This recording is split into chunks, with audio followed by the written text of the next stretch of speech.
I'm going to start with a claim I think most of us can agree with. Neonatal research is needed. And it isn't just needed for people like us so that we can get published and funded and promoted and the like. It is what parents, more than anything, desperately want, is for us as a specialty to be able to improve the care of the babies we take care of. I'm a neonatologist and bioethicist, and I have found myself at the intersection of neonatology and research ethics. And what I'm going to claim today is that the status quo is often not working. Parents are unhappy with how they're interacting with research. Enrollment rates are much lower than we like. And this reality creates ethical, scientific, and equity concerns that we need to deal with. I'm going to also consider how these choices impact the findings of our results and the generalizability of these results from our studies. And I think it's important to state the obvious here. Recruiting for neonatal clinical trials is difficult. It's really difficult. And I'm going to spend a little bit of time kind of walking through and unpacking why is this difficult and for whom is it difficult. And I'll go through 4 things. First, these are surrogates who are making decisions for another person. And in any setting, this adds a level of complexity. And in our setting, these are parents making the decision for a neonate in the ICU. And I didn't really realize the insanity of all this until the birth of my older son. And here I was, someone who had survived pediatric residency in New York City 2 or 3 iterations of work hour restrictions ago. I prided myself on, I had extensive experience with sleep deprivation, and I prided myself on being able to perform at a very high level, even with minimal sleep. Nonetheless, here I found myself about 6 hours after his delivery, which had been about after a 25-hour labor, and I suddenly realized my brain is not working right now. And this was true even though I had not gestated my son, and I didn't need to recover from labor. I didn't have preeclampsia or chorioamnionitis or gestational diabetes. And I wasn't on any medications that impair cognition or memory. So this is, I like this slide here because of the father figure's expression, which I think likely kind of mirrored my own at the time. Okay, we'll move on. The NICU is a place of heightened emotional states. Having an infant in the NICU often engenders things like fear, distrust, guilt, sadness, and these are the times we need to approach these families. Fourth, for many of these studies, and this has been alluded to earlier, there is a very short enrollment window. And this is because of the very narrow therapeutic window for many of our interventions. Think hypothermia for HIE. These are things that need to get into the baby as soon as possible. For some things, such as umbilical cord management or resuscitation maneuvers, there simply is not time between when the baby's born and when they need to be allocated to a treatment arm to meet with the parents and help them come up with an enrollment decision. And we'll get back to that example a little later. And then finally, the consent documents that we give them are long, difficult to read, and boring. In medical school, some of us decided we were going to read everything given to us and our families in the medical setting. All of the care agreements, we were all seen at academic institutions. There were researchers everywhere. And so for most of us, including myself, this lasted about an agonizing 3 minutes into a care agreement detailing the relationship between various entities and insurances. In my memory, one of my classmates persevered. And what he told us was that it wasn't simply long and boring and full of incomprehensible legalese, but people actually got upset with him. Medical assistants rolling their eyes, research coordinators anxiously ready to move on to the next family. We've created a system that, if approached earnestly, doesn't really work. So you could see this gazed over look that we see It's not uncommon for many of the people that we approach. And it's no wonder then that being approached for neonatal clinical trials can be so difficult for families. And it's not a surprise then so many of our studies struggle to recruit infants. Now, and this is key, if enrollment were low but random, then this would be merely an efficiency concern. Do we need to approach 3 families to enroll an infant, or 5, or 10, or even 20? However, we know that research participants differ from non-participants in important ways, and this is a problem that I'll explain. Okay, I'm going to say something that might be controversial for this audience. Okay, follow with me. From really on early in medical school, I learned that being in research makes you have better outcomes. And the data show this again and again and again, that research participants do better than expected compared to the general clinical population.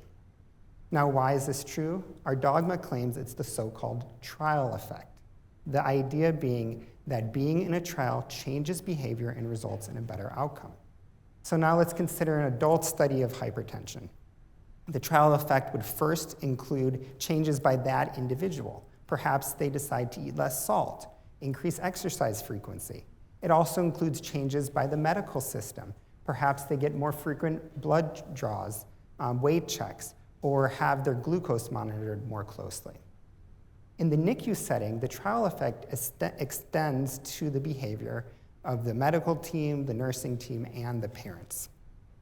And when we think about this, the trial, this is a really difficult thing to refute because it requires difference between 2 groups.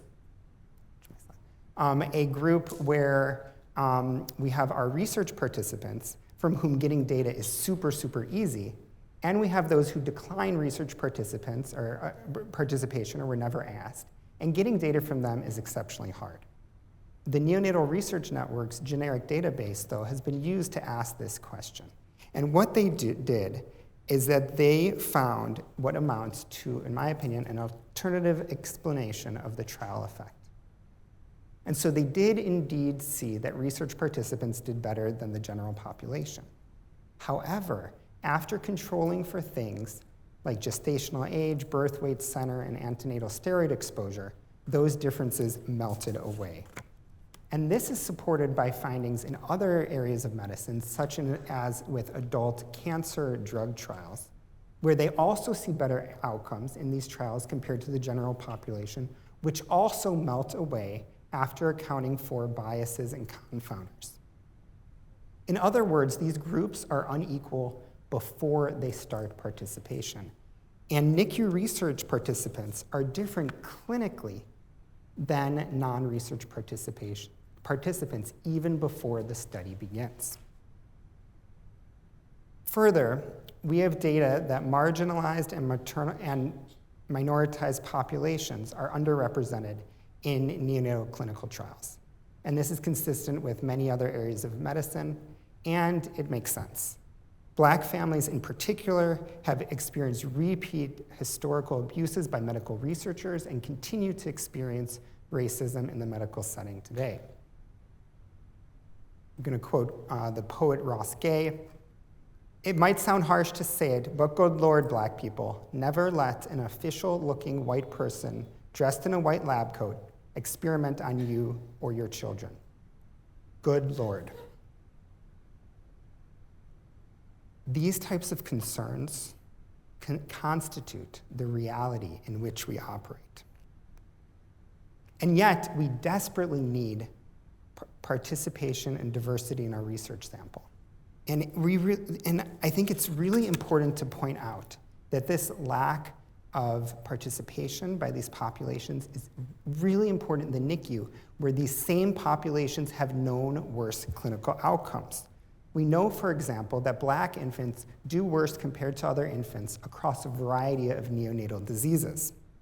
Thus, if we systematically exclude them from our research population, then they will not contribute to the knowledge, and they stand to benefit less from our findings. Said in another way, proceeding with the status quo threatens to let the findings of our research exacerbate rather than lessen existing health disparities. Another way to say this might be, every baby has a right to participate in research. Our task then, among others, is to try to reconcile these two apparent contradictory truths. Now, there's another important fact to consider that I'll bring in.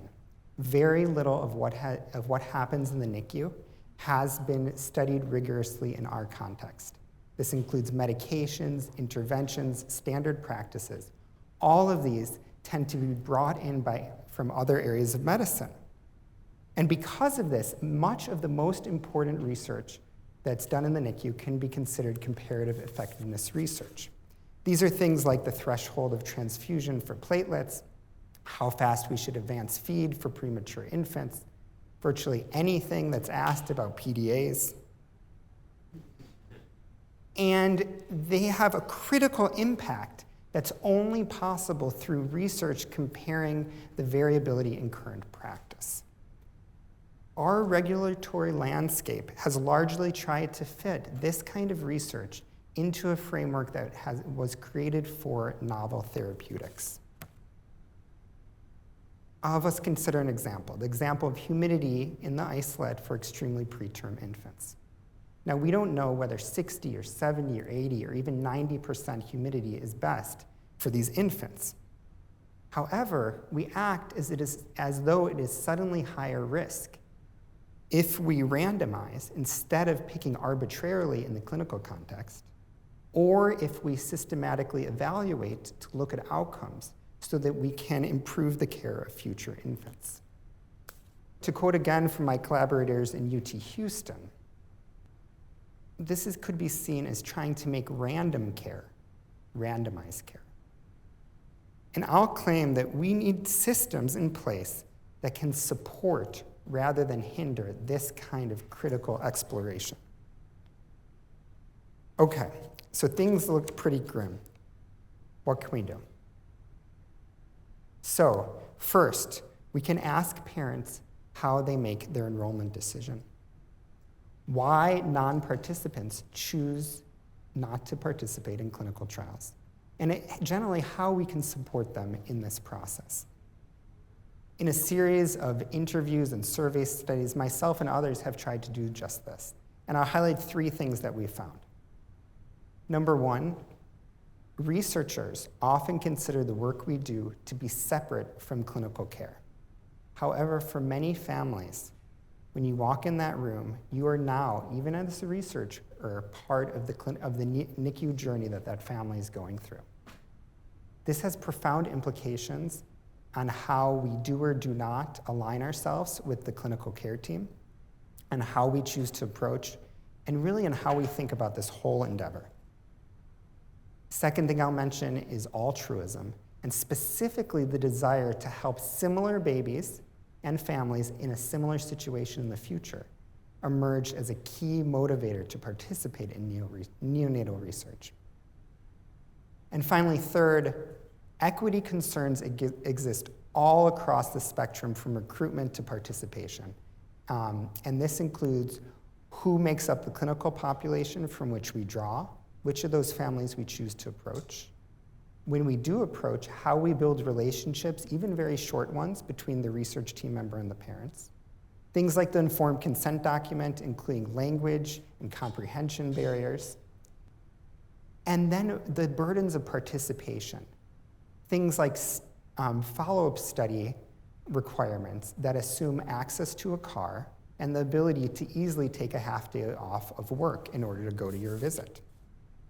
Second, we need to find better ways to approach these families who are tasked with deciding whether to participate in neonatal research. And I'll say the current state isn't great. We approach families at a time that's so hard for them. It works for some families, but not all. And we need to be asking, how can we make this better for all of our families? And with a team of collaborators, I created an intervention focused on research team members to try to improve the recruitment process for neonatal clinical trials. We did a feasibility study, and a pilot study is ongoing. And the goal is that this kind of work can be part of the puzzle to improve the current state in how we approach families for neonatal clinical trials. And third, we should consider if, how, and when alternative methods of consent might be appropriate in our field. Now, in novel therapeutics, the infant would never receive the item outside of the clinical trial. However, in comparative effectiveness research, the infant's going to get something anyway, and we are simply trying to study it rigorously. These are different things that need different approaches. Let's come back to resuscitation studies. There simply is not time to approach between when a baby is born and when we need to allocate to a treatment arm. In adult medicine, FDA has exception from informed consent, or EFIC, which is a formalized process that allows critically ill patients to have emergency research without consent. EFIC has, to my knowledge, not been used in the US clinical context in the NICU. And instead, if researchers want to look at alternative methods, they must first get a designation of no greater than minimal risk, and then they need a waiver of consent. And this is becoming very unlikely, very uncommon. More commonly, for these kinds of studies, infants are only included if the family is approached prenatally and the family agrees to participate. And this creates some problems with the biasing of our sample to the pregnant people who are sitting on labor and delivery, and we miss those who come in later, who tend to be in active labor or sicker, and those lower resourced families who are likely to present to OB care later. In Europe and Australia, there's increasing use of alternative methods of consent, including deferred consent methodologies. The PREMOD 2 study in the United States was able to use these, and that compared delayed cord clamping to umbilical cord milking, but that really has been the exception from the rule. Now, there are obvious and subtle ethical, equity, regulatory, and scientific concerns that really need to be considered if we are going to use these alternative methods of consent in the NICU setting. In the NICU setting, for example, which types of studies and why is this appropriate or not? And we need to make sure to include critical stakeholders, of course, parents, and then clinicians, researchers, funders, regulators, and perhaps the general public. Finally, we need to have more complete and better data. In a systematic review of 120 recent neonatal clinical trials done in the US over a 5-year period, we found that 62% of them reported any data at all on the race and ethnicity of the included infants. If we're going to try to decrease the bias of our samples in this work, we need to know what's going on. To close, I see a future in which neonatal research operates rather differently. A future in which parents, particularly those from marginalized and minoritized populations, are able to report a better experience of being approached for clinical trials. A future in which parents make enrollment decisions that are better aligned to their own values and goals, and that researchers design studies so that that decision to participate is more likely to align to parents' needs. A future in which the research population more closely mirrors the clinical population, and we can have less concern that the findings from our clinical trials are going to exacerbate rather than lessen the existing health disparities in neonatology. A future in which we thoughtfully and deliberately consider when to use alternative methods of consent in ways that both advances neonatal science and is acceptable to our NICU parents and their advocates. A future in which we can succeed, as only our colleagues in oncology have so far in the pediatric setting, such that our most patients both benefit from and contribute to research. And finally, a future in which research and clinical care are not seen as competing interests, but as interrelated and complementary components of what it looks like to provide the best possible care to our infants and their families. Thank you very much.